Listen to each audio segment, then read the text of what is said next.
National human right commission, जिसे हम NHRC के नाम से भी जानते हैं, इसका नाम हमने बहुत बार सुना है। पर जब बात आती है कि आखिर एनएचआरसी होता क्या है, इसका फंक्शन क्या होता है, तो वो हमें नहीं पता होता है। Hello everyone, this is Aman Sharma, welcome to ईश कोर्सशाला। आज हम देखने जा रहे हैं क्लास 9 सिविक्स का एक चैप्टर जिसका नाम है डेमोक्रेटिक राइट्स। और जो टॉपिक हम डिस्कस करने जा रहे हैं वो हमें यह बताएगा कि आखिर नेशनल ह्यूमन राइट कमीशन होता क्या है, आखिर उसके फंक्शनिंग होते क्या है, साथ ही साथ नेशनल ह्यूमन राइट्स कमीशन को क्यों बनाया गया है। तो आज का जो हमारा टॉपिक है वो है नेशनल ह्यूमन राइट्स कमीशन, जिसकी शुरुआत हम यह करते हैं कि आखिर किसकी बात की जा रही है। ह्यूमन राइट्स की बात की जा रही है, ह्यूमैनिटी की बात कहीं ना कहीं की जा रही है। जैसा कि हम यह जानते हैं कि हर एक व्यक्ति विशेष का जो बर्थ होता है, जो जन्म होता है, जन्म के साथ ही उसके पास कई सारे राइट्स भी आ जाते हैं। अब ये जो राइट्स होते हैं, ये राइट्स जो है वो उसे क्या करते हैं, ये राइट्स कहीं ना कहीं उसको सिक्योर करते हैं, कहीं ना कहीं ये राइट्स उसे अश्योर करते हैं कि हाँ आपके पास क्या है, आपके पास राइट्स है। और ये जो राइट्स है ना, ये आपके अश्योरेंस के लिए है।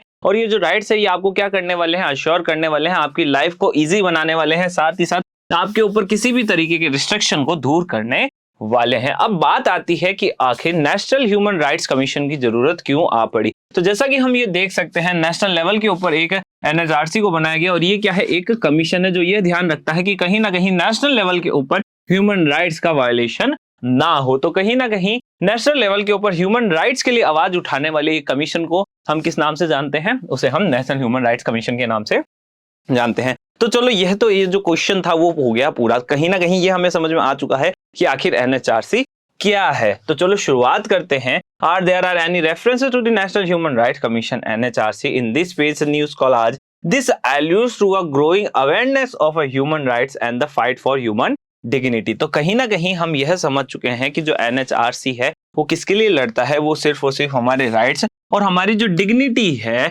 उसके लिए लड़ता है। अब कहीं ना कहीं लोगों के बीच में ये अवेयरनेस होता जा रहा है कि जो राइट्स होते हैं, जो ह्यूमन डिग्निटी होती है, उसके लिए हमें क्या करना चाहिए, उसके लिए हमें अवेयरनेस को स्प्रेड करना चाहिए। जितनी ज्यादा हम अवेयरनेस को स्प्रेड करेंगे उतना ही ज्यादा हम ये समझ पाएंगे कि हमारे जो ह्यूमन राइट्स है वो हमारे लिए बहुत ज्यादा इंपॉर्टेंट है और एज वेल एज हमारा जो कॉन्स्टिट्यूशन है उसके लिए भी बहुत ज्यादा इंपॉर्टेंट है। और कहीं ना कहीं इसके प्रोटेक्शन की बहुत ज्यादा जरूरत है। हमें इसके लिए क्या करना होगा, हमें इसके लिए फाइट करना होगा, क्योंकि यह देखा जाता है कि सोसाइटल जब स्फीयर में हम आते हैं तो ह्यूमन डिग्निटी के साथ कई बार वायलेशन हमें देखने को मिलते हैं। कई ऐसी जगह होती है जहाँ पे उनके जो राइट्स होती हैं उनकी इतनी रिस्पेक्ट नहीं की जाती है, कहीं ना कहीं उनको ह्यूमन डिग्निटी के साथ भी ट्रीट नहीं किया जाता है। अब इन सभी चीजों से बचने के लिए, साथ ही साथ हमारे ओवरऑल सिस्टम के अंदर एनएचआरसी के लिए अवेयरनेस फैलाने के लिए, मतलब बेसिकली जो नेशनल ह्यूमन राइट्स है उनके बारे में हमारी अवेयरनेस को जनरेट करने के लिए कहीं ना कहीं हम आज इस टॉपिक को डिस्कस कर रहे हैं। Human rights violation in several domains such as the Gujarat riots are being brought to public's attention across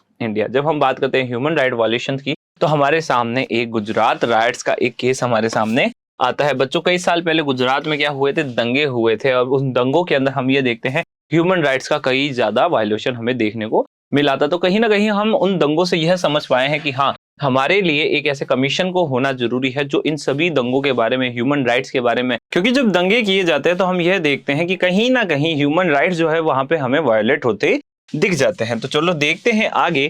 across publics attention across India, पूरे इंडिया के अंदर ही गुजरात दंगों के बारे में बहुत ज्यादा चर्चा की जाने लग गई थी, क्योंकि हमारे जो गुजरात दंगे थे, जो गुजरात राइट्स थे, उसके अंदर हमें ह्यूमन राइट्स का वायलेशन देखने को मिला था। Human rights organization and the media frequently criticize government official for failing to investigate these crimes and apprehend the perpetrators। तो जैसा कि हम देख पा रहे हैं कि ह्यूमन राइट ऑर्गेनाइजेशन जो है, जो मीडिया है, वो सामने आई थी, बहुत ही जल्दी उन्होंने एक्शन लिया था और उन्होंने गवर्नमेंट ऑफिशियल से ये डिमांड करना शुरू कर दिया था कि आप क्या करिए, इसमें एक अच्छी सी डिमांड करिए, इसमें से आप अच्छी सी एक इन्वेस्टिगेशन करिए जिससे हमें यह पता पड़ सके कि आखिर ये जो ह्यूमन राइट्स का वायलेशन हुआ था ये किन लोगों के वजह से हुआ था। पर जब हम बात करते हैं गवर्नमेंट ऑफिशियल्स की तो यह देखा गया कि जो गवर्नमेंट ऑफिशियल्स थे वो इन्वेस्टिगेशन के अंदर फेल हो जाते हैं। और साथ ही साथ यह भी देखा जाता है कि जिन लोगों ने ये क्राइम किए थे, जो प्रीपेटेटर्स थे, मतलब बेसिकली जो ये कार्य करने वाले थे, जो एक्टिविटीज के अंदर संलग्न थे, उन सभी एक्टिविटीज करने वाले व्यक्ति विशेषों के बारे में कोई भी न्यूज पता भी नहीं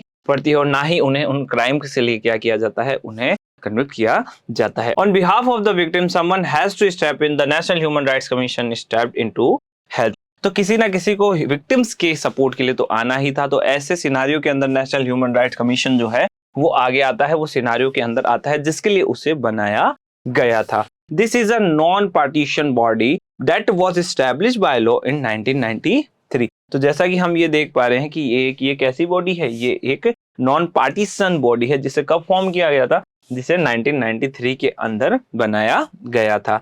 the commission like the court is independent of the government. ये जो कमीशन है ये क्या है, एक कोर्ट की तरह है। अब कोर्ट की तरह का मतलब क्या है कि जो कोर्ट जिस तरीके से कोर्ट में केस आते हैं, कोर्ट उसे सॉल्व करता है और फिर अपना वर्डिक्ट देता है, सेम उसी तरीके का जो प्रोसीजर है वो नेशनल ह्यूमन राइट कमीशन में भी फॉलो किया जाता है। लोग जो है वो अपने वायलेशन का केस लेके आते हैं, फिर जो वो है इसके ऊपर वर्डिक्ट देता है और ये जो वर्डिक्ट होता है ये लोगों के द्वारा मान्य होता है। इस इंडिपेंडेंट ऑफ द गवर्नमेंट, और साथ ही साथ जो नेशनल ह्यूमन राइट कमीशन है वो गवर्नमेंट से कैसा था, वो गवर्नमेंट से इंडिपेंडेंट था। The president appoints the commission which consist of retired जजेस, ऑफिसर्स एंड प्रोमिनेंट इंडिविजुअल्स। अब हम बात करते हैं इसके मेंबर्स की, या फिर हम ये कह सकते हैं कि जो इनके चीफ होते हैं, मतलब जो इनके हेड होते हैं, उन्हें कौन अपॉइंट करता है, उन्हें अपॉइंट करते हैं प्रेसिडेंट। तो इनके जो कमीशन के हेड होते हैं उन्हें प्रेसिडेंट साहब अपॉइंट करते हैं। अब ये जो कमीशन के हेड होते हैं ये कहाँ से बिलोंग कर रहे होते हैं, मतलब कहीं ना कहीं ये कौन होते हैं, ये रिटायर्ड जजेस होते हैं, ऑफिसर्स होते हैं, प्रोमिनेंट इंडिविजुअल्स होते हैं। तो कहीं ना कहीं उनका जो एक्सपीरियंस है वो इसमें मैटर करता है, क्योंकि ये कोर्ट है,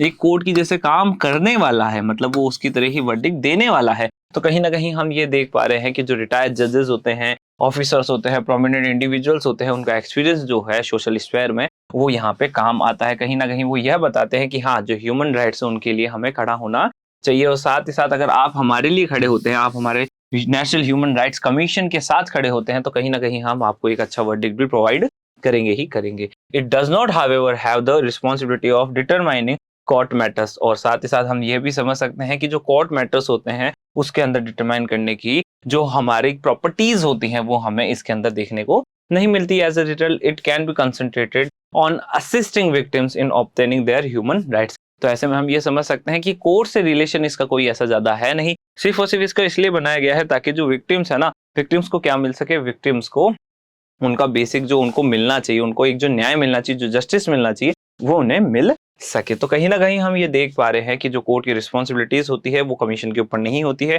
जो कमीशन है उसका सिर्फ और सिर्फ काम यही है कि उसे असिस्ट करना है। किसे असिस्ट करना है, विक्टिम्स को असिस्ट करना है। This comprise all of the constitutional rights provided to citizens. तो ऐसे में हम ये समझ सकते हैं कि जितने भी हमारे पास फंडामेंटल राइट्स हैं, जितने भी हमारे जो कॉन्स्टिट्यूशनल राइट्स हमें देखने को मिलते हैं सिटीजन के लिए, उन सारे राइट्स के लिए हम किसके पास जा सकते हैं, उसके लिए हम ह्यूमन राइट्स कमीशन के पास जा सकते हैं। Human rights according to the NRC also comprises the rights and is in UN sponsor international treaties that India has ratified. तो हमारे जो ह्यूमन राइट्स है, अब ह्यूमन राइट जो है, जो एनएचआरसी फॉलो कर रहा है, ये कौन कौन कंप्राइज करता है, या फिर हम ये कह सकते हैं कि ये कहाँ कहाँ से उन राइट्स को कंप्राइज करता है। तो जैसा कि हम जानते हैं कि यूएन स्पॉन्सर इंटरनेशनल जितनी भी ट्रीटीज है वो इंडिया ने क्या कर रखी है, रेटिफाई कर रखी है। मतलब कहीं ना कहीं उन्होंने ये कह रखा है कि अगर ह्यूमन राइट्स का वायलेशन होगा तो ह्यूमन राइट्स के वायलेशन के लिए हम लोग सामने आएंगे। और हम लोगों के सामने आने का मतलब है हमारे लिए जो बनाया हुआ जो कमीशन है एनएचआरसी, वो हमारे लिए साथ में हमारे आके खड़ा हो जाएगा।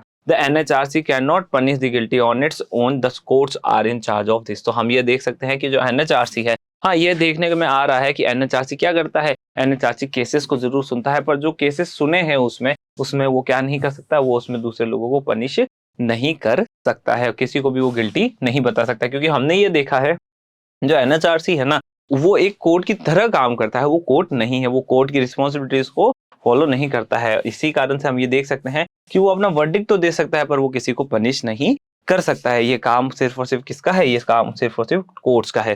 The national human right commission NHRC is tasked with conducting an unbiased and credible investigation into any allegation of human rights violation। तो ऐसे में हम ये देख सकते हैं कि जो हमारे ह्यूमन राइट वॉल्यूशन होते हैं, जो एलिगेशंस लगाए जाते हैं, उसके अगेंस्ट में ही क्या कर सकता है एनएचआरसी, इन्वेस्टिगेशन जो है एक कंडक्ट करवा सकता है। और ये जो इन्वेस्टिगेशन है वो कैसी होनी चाहिए, अनबायस्ड होनी चाहिए, साथ ही साथ क्रेडिबल इन्वेस्टिगेशन वो होनी चाहिए। तो हम ये देख पा रहे हैं कि जो हमारा नेशनल ह्यूमन राइट कमीशन जो है वो क्या कर रहा है, वो एक अनबायस्ड और क्रेडिबल इन्वेस्टिगेशन जो है वो हमारे सामने वो लेकर आ रहा है, ताकि जो एलिगेशंस है, एलिगेशंस के अकॉर्डिंग वो ह्यूमन राइट वायलेशन का पता लगा सके और जिन्होंने भी ह्यूमन राइट्स का वायलेशन किया है उनके खिलाफ वो ऑडिट दे सके। It also investigates any cases of government official adding और एक्टिंग सच वायलेशन और फॉलिंग टू कंट्रोल देम। जैसा कि हम देख पा रहे हैं कि जो एनएचआरसी है ना, वो क्या करता है, इन्वेस्टिगेट करता है। अगर कोई गवर्नमेंट का सिनेरियो भी इसमें दिखता है तो उसे भी एनएचआरसी इन्वेस्टिगेट करता है, as well as taking other board action to promote human rights in the country, और साथ ही साथ कई सारे ऐसे भी एक्शन लेता है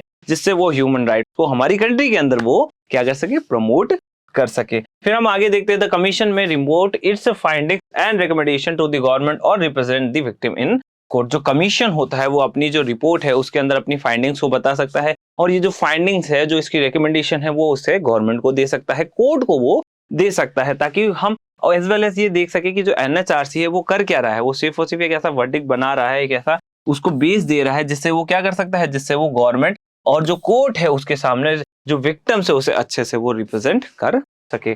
it has broad authority to conduct this investigation. जो हमारा एनएचआरसी है उसके पास एक ब्रॉड अथॉरिटी हमें देखने को मिलती है, क्योंकि एनएचआरसी को बनाया इसलिए गया है ताकि वो क्या कर सके, ह्यूमन राइट्स को प्रोटेक्ट कर सके। इसी के लिए उसके पास कई सारी अथॉरिटीज जो है वो हमें देखने को मिल जाती है। इट कैन समन विटनेसेस, वो क्या कर सकता है, विटनेसेस को समन भेज सकता है।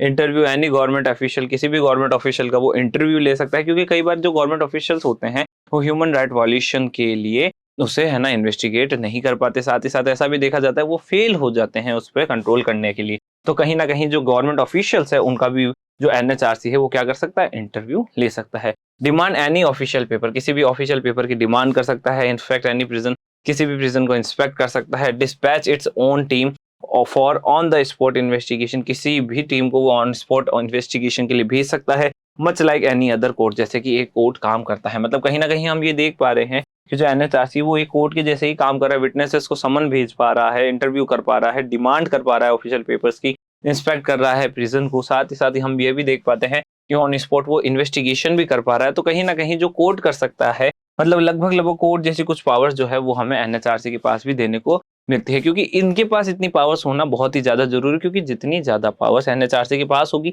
उतना ही ज्यादा एनएचआरसी जो है, नेशनल ह्यूमन राइट्स कमीशन जो है, वो इफेक्टिवली काम कर पाएगा। Any Indian citizen can write to the national human rights commission. जैसे कि हम बात करते हैं सिटीजन्स की, तो कोई भी व्यक्ति विशेष जो है एनएचआरसी के पास जा सकता है। ऐसे कोई भी सेट ऑफ रूल्स नहीं बनाए गए हैं कि एक ग्रुप को या किसी एक पर्टिकुलर किसी लैंग्वेज को फॉलो करने वाले, किसी सिस्टम को फॉलो करने वाले ग्रुप को ही हम क्या करेंगे, सुनेंगे। तो ऐसा बिल्कुल भी नहीं है। कोई भी व्यक्ति विशेष कहाँ जा सकता है, एनएचआरसी के पास वो जा सकता है।